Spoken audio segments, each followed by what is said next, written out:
Right now we are at the busy market at the Universitätsplatz, which can be visited from Monday until Saturday. But I would love to strain your fantasy for a second. Imagine the following. The place where I'm standing at the moment, the university on my left side, the festival halls up to the horse pond, all of this did not exist at one point of time.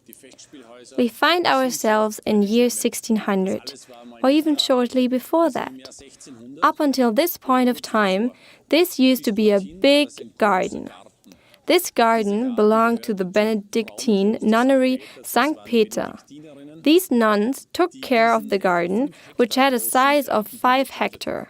Relatively few women belonged to that nunnery. The women had a big amount of work, and it wasn't easy for them. They had to obey a vow of silence. They were not allowed to say a single word for 6 days during the week, and they were not allowed to have visitors. Only on the 7th day, they were allowed to speak. When they caught the speaker's eye, they were only allowed to talk through a grid to the visitors. However, another nun had to sit next to them and listen to what they had to talk about. And then there was something special. This monastery was a double monastery. The nuns and the monks lived directly wall to wall. Obviously, they were strictly separated. However, they had a special arrangement. Every 5 to 6 years, the men were allowed to leave the monastery for a day to go to town. On this day, the wall that was separating the monks and the nuns was torn, and the nuns were allowed to go to the other side, where the men usually stayed to see what they've been up to for the last years.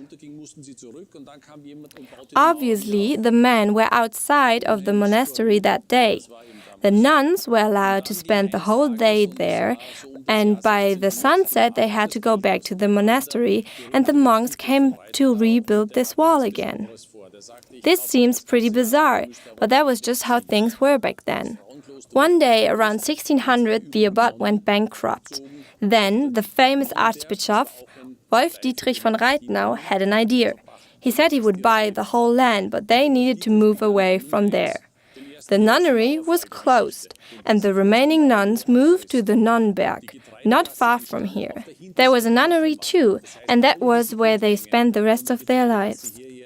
The Archbishop Wolf Dietrich was responsible for the first big fall of a wall in the history, because he had the convent walls teared down. The houses in the Getreidegasse were expanded, and that is when the passages were constructed. The house stables were built, and Salzburg was filled with renewed enthusiasm.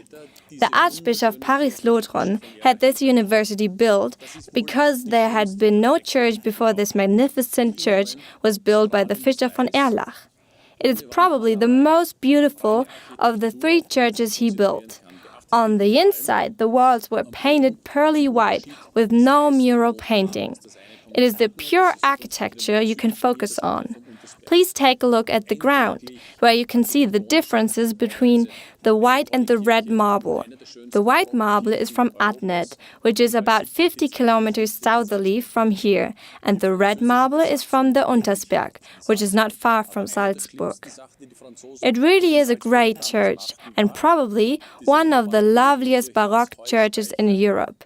In any case, it is the most magnificent church in Salzburg. The time of the French occupying troops was a very hard time for the people in Salzburg. But one of the worst things the troops did to the people in Salzburg back then was to abuse this lovely church as a hay storage. For the new university, which was built here, people obviously needed avenues from the other districts of Salzburg to get there. The avenue, that is now called Ritzerbogen, which we can see right there, did originally not exist. Only in the first years of the university, it was built to grant the students a better access to the university. By the way, the bookshop, which is right next to the university, is one of the oldest bookshops in the German-speaking area. Another important thing to know is that the Alm-Canal that is right next to us had a very important sanitary function. The canal flooded the city every day before an officially holiday and on every Saturday, which means that the canal would be blocked to let in flood the city and therefore clean it.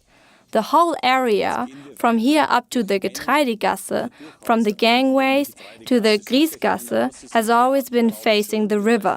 There was no form of canalization existing, but the flow of water cleaned the streets and places in a very effective way. We will now go through one of the gangways to the Getreidegasse. Choose one of them. They are all stunningly beautiful. We will meet up again at the Getreidegasse number 3. Please keep in mind that there will not always be internet access in the gangways. I'll see you at the Getreidegasse. There you will be having a good internet access again.